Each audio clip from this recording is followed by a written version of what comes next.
Good morning everybody.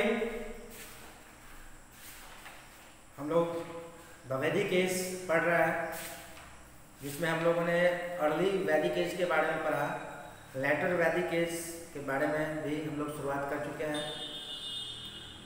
और chapter को आगे बढ़ाने से पहले आप लोग अपना अटेंडेंस बनाएंगे। और मैं कुछ कहना चाहता हूँ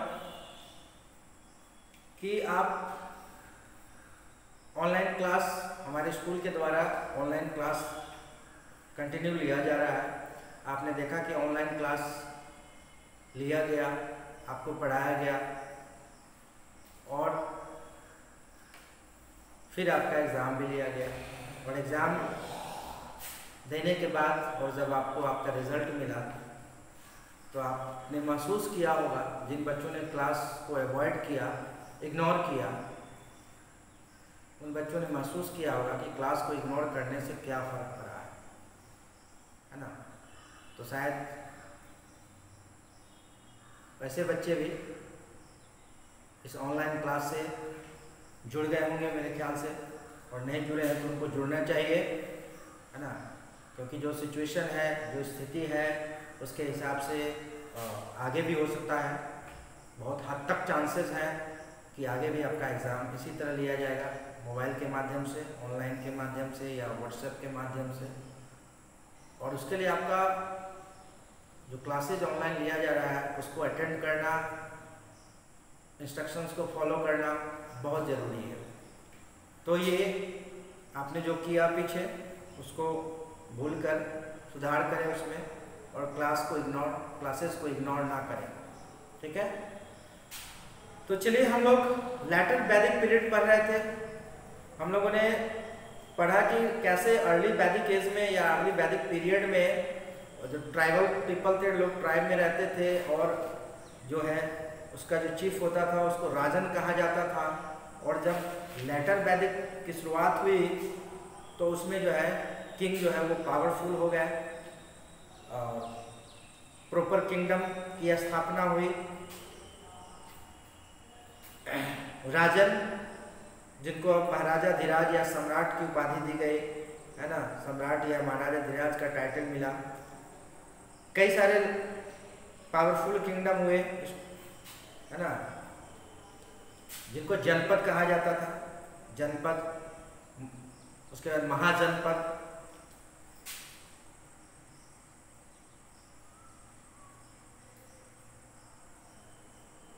सभा और समिति जो है were not as powerful as before the entire control of the kingdom. जब उस समय पहले क्या था कि सभा और समिति होती थी, अब जो है सभा और समिति के बदले जो है पूरा कंट्रोल जो है राजा के हाथ में, किंग के हाथ में आ गया, है ना। अपने पोजीशन को बढ़ाने के लिए मैंने बताया था आपको कि कैसे अश्वमेध यज्ञ या राष्ट्रीय यज्ञ जैसे यज्ञ करवाए जाते थे अपने पावर को बढ़ाने के लिए, साबित करने के लिए, अपने क्षेत्र को, अपने साम्राज्य को बढ़ाने के लिए अश्वमेध यज्ञ किया जाता था, जिसमें एक घोड़ा छोड़ा जाता था, और घोड़ा जिस सीमा तक, जहाँ तक पहुँचता था, उसको छोड़ दिया जाता था घूमने के लिए, भ्रमण करने के लिए। और जितने दूर तक, है ना, बिना किसी बाधा के वो घोड़ा पहुँचता था, वहाँ तक की सीमा उस राजा की हो जाती थी, उस राज्य की हो जाती थी। अगर किसी ने बीच में रोकने की कोशिश की तो उससे युद्ध किया जाता था। उसके बाद जो है फैसला होता था हार जीत का, और बाद में जो है उसको त्याग दिया जाता था, उस घोड़े को, है ना। तो इस तरह से यज्ञ करवाए जाते थे, है ना।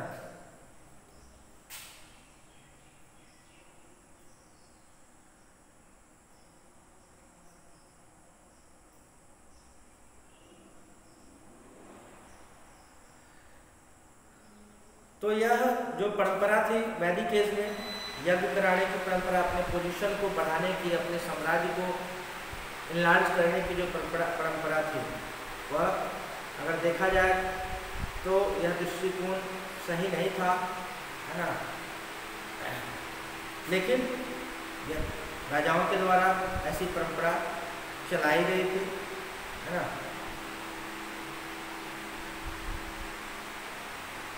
अब हम लोग बात करेंगे इकोनॉमिक लाइफ के बारे में।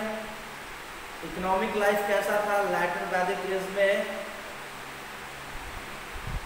Besides the Vedas, the excavation at various sites like Hastinapur, Kaushambi and Atranjukhera in Uttar Pradesh have discovered remains of mud walls with pieces of mud bricks and burnt bricks. Bamboo poles were used for building roofs in these houses. घर कैसे बने होते थे, उसका इस्तेमाल mud bricks से घर बनाए जाते थे, है ना। मड वॉल्स और मड ब्रिक्स का इस्तेमाल होता था। And burned bricks were also used. Bamboo poles were used for building roof, छत बनाने के लिए बांस का उपयोग किया जाता था। The floors were made of fine yellowish earth. Large quantities of wheat, rice and barley that the Vedic men must have grown have been found. Vedic people खेती करते थे उसमें ये विशेषकर गेहूं, चावल और जौ की खेती करते थे। बार्ली यानी जौ की खेती करते थे। Plowing was done with wooden plowshares, लकड़ी के हल से जो है खेती की जाती थी। Many types of pottery which were called painted graveware were found. जो खुदाई के दौरान, एक्सकैवेशन के दौरान जो पॉट्स प्राप्त हुए,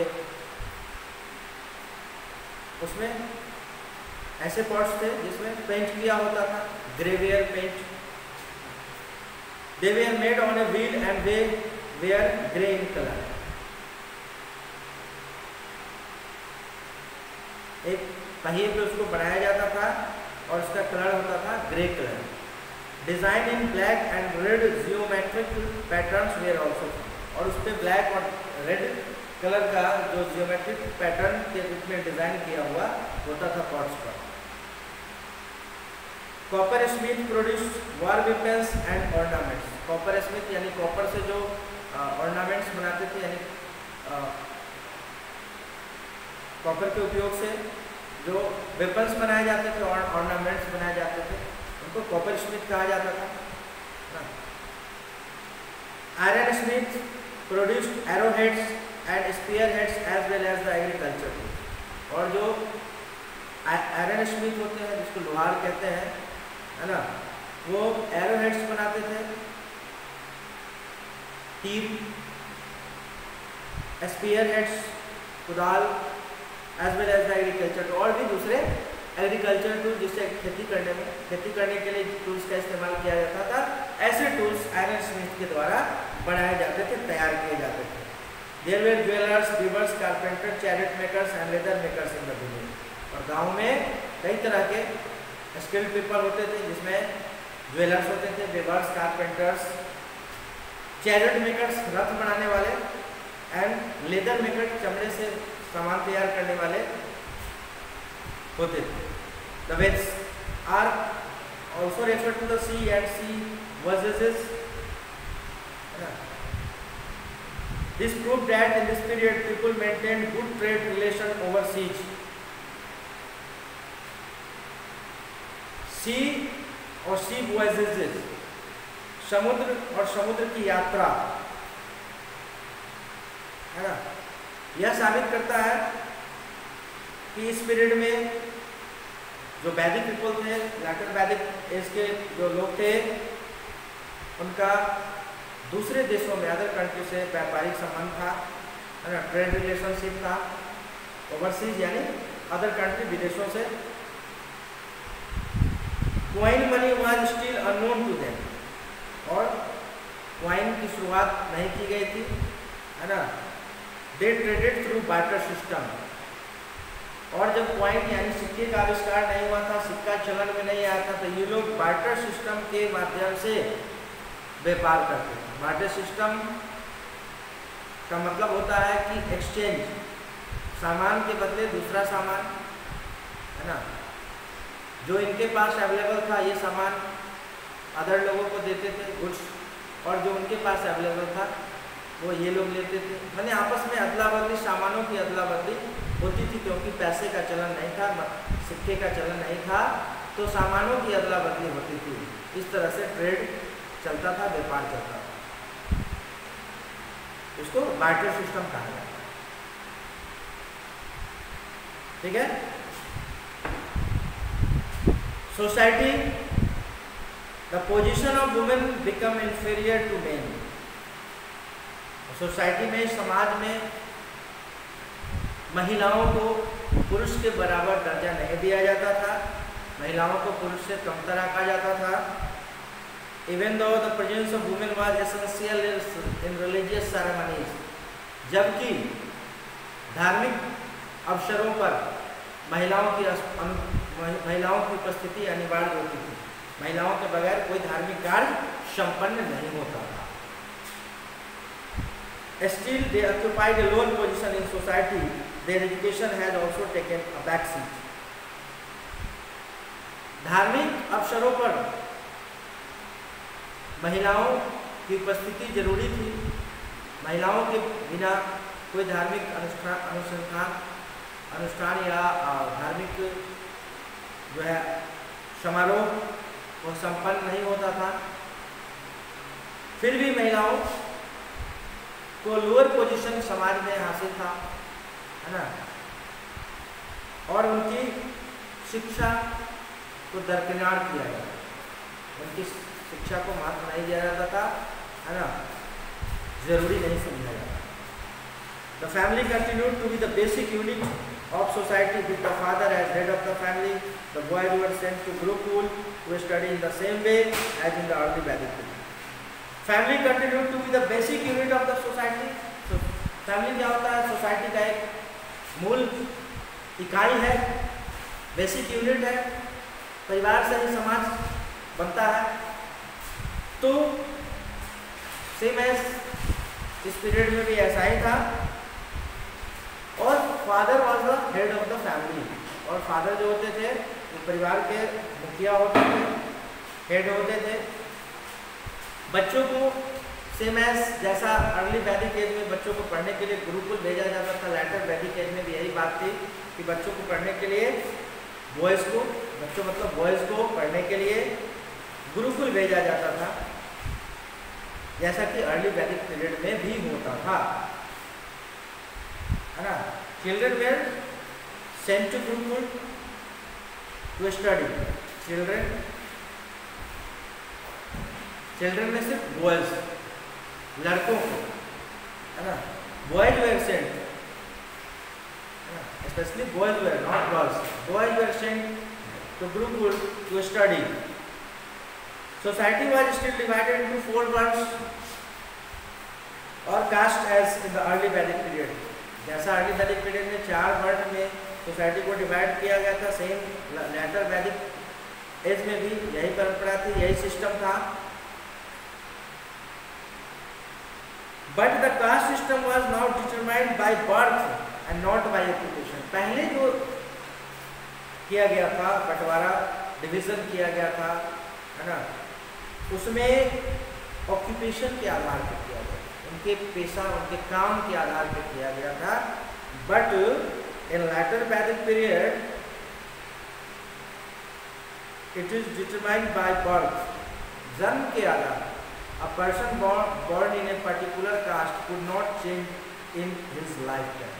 और जिस कास्ट में बच्चे ने जन्म लिया पूरी जिंदगी, है ना, उसमें कोई परिवर्तन नहीं हो सकता। तो बर्थ के आधार पे यहाँ बंटवारा हुआ, डिवीजन हुआ ना। पहले ऑक्यूपेशन के आधार पे, उनके काम के आधार पे। द ब्राह्मण and Kshatriya rule society and work together. ब्राह्मण, द अपर क्लासेस, ब्राह्मण एंड क्षत्रिय समाज में शासन चलाते थे, साथ में काम करते थे। The West were rich traders, but they did not hold power.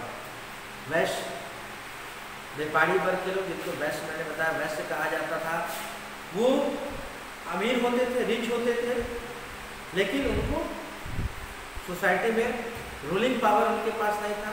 They did not hold power, ruling power उनके पास नहीं था। The Shudras were now occupied in menial jobs। और शूद्र जो थे, 4th क्लास जो मैंने आपको बताया, है ना, ब्राह्मण, क्षत्रिय, वैश्य, उसके सबसे लास्ट जो 4th क्लास वो था शूद्र, जिसको मीनियल जॉब्स, है ना, के लिए रखा जाता था। मिनियन जॉब्स कहने का मतलब अनइम्पोर्टेंट वर्क या अनस्किल्ड वर्क है ना। They were still deprived of many of the privileges enjoyed by the other three classes. और इस 4 क्लासेस में ऊपर की जो 3 क्लासेस हैं, ब्राह्मण, क्षत्रिय और वैश्य, ये सभी तरह का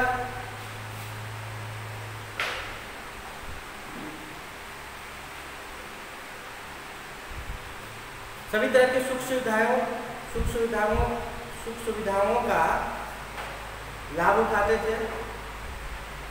बट जो 4th क्लास जो शूद्र है, इनको इन चीजों से वंचित रखा जाता है। The upper 3 classes enjoyed privileges.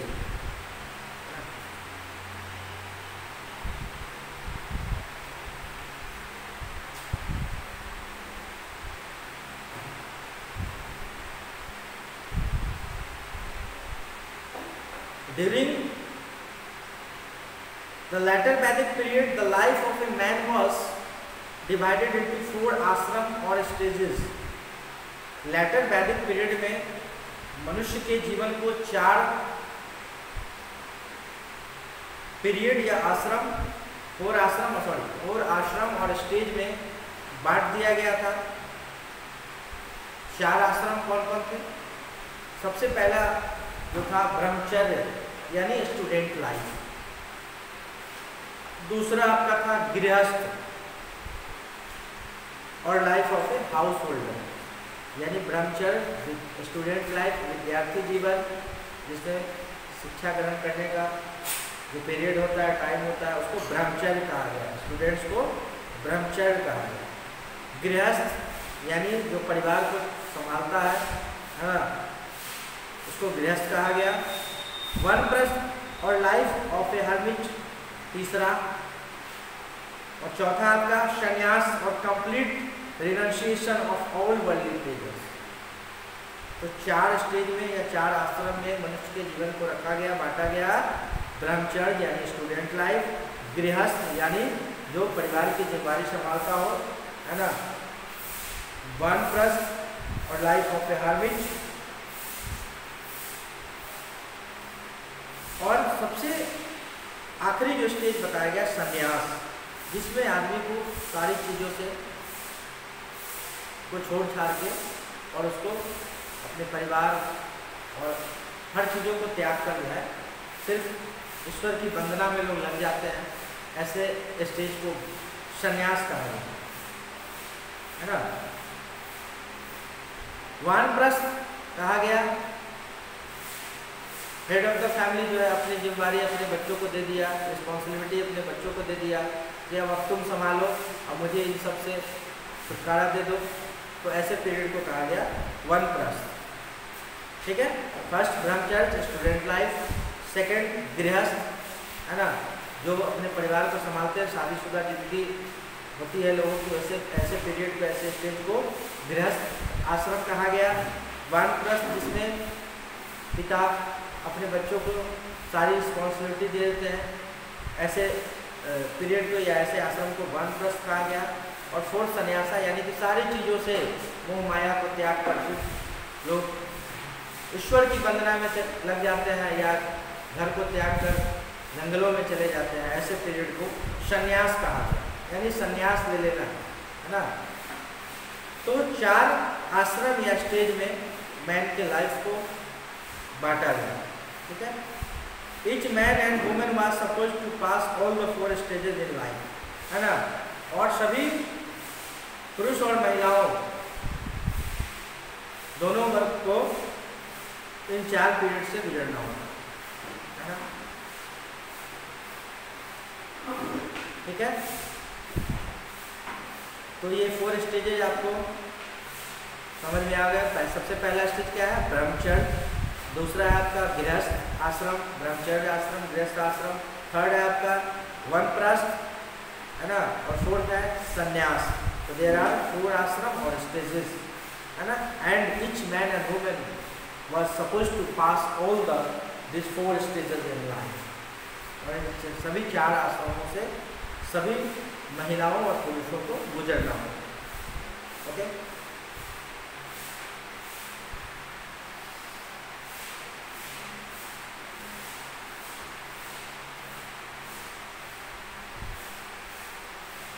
तो अर्ली वैदिक एज और लेटर वैदिक एज में आपने जो परिवर्तन आए, जो डिफरेंस दोनों के बीच आपने देखा, इकोनॉमिक लाइफ में कुछ खास चेंजिंग नहीं थी, पॉलिटिकल लाइफ में चेंजिंग आई बहुत सारी, है ना। सोसाइटी में जैसा महिलाओं को अर्ली वैदिक पीरियड में भी जो धार्मिक जो अवसरों पर जो है सम्मान दिया जाता था, उसी तरह यहाँ भी सम्मान दिया। बट एजुकेशन की बात करते हैं अगर, तो वहाँ भी जो है महिलाओं की शिक्षा पे ध्यान नहीं दिया जाता था, और इस पीरियड में भी ऐसा ही था, है ना। लेटर वैदिक पीरियड में मनुष्य के जीवन को 4 आश्रम में बांटा गया, है ना, जो मैंने अभी आपको बताया। और जो वर्ण, जो 4 वर्ण थे, ब्राह्मण, क्षत्रिय, वैश्य और शूद्र, है ना, उसको अर्ली वैदिक एज में ऑक्यूपेशन के आधार पर डिवीजन किया गया था, लेकिन लेटर वैदिक एज में जो है बर्थ के आधार पे उसको उसका डिवीजन किया।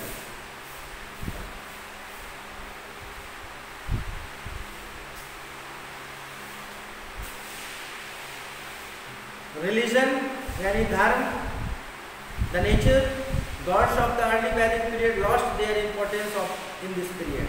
The nature gods of the early Vedic period में मैंने आपको बताया कि अर्ली वैदिक पीरियड में जो नेचर गॉड थे, है ना, लोग वर्षा, आकाश, है ना, अग्नि, इन चीजों की पूजा करते थे।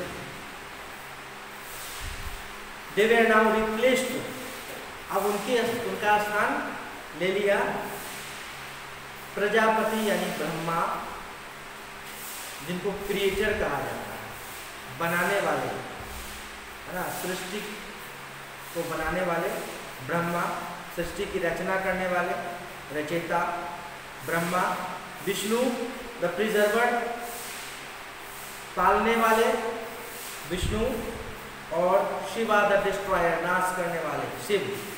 तो ब्रह्मा जो नेचर गॉड की जगह किसने ले लिया लेटर वैदिक पीरियड में? ब्रह्मा, विष्णु और महेश ने, है ना, together known as the Trinity.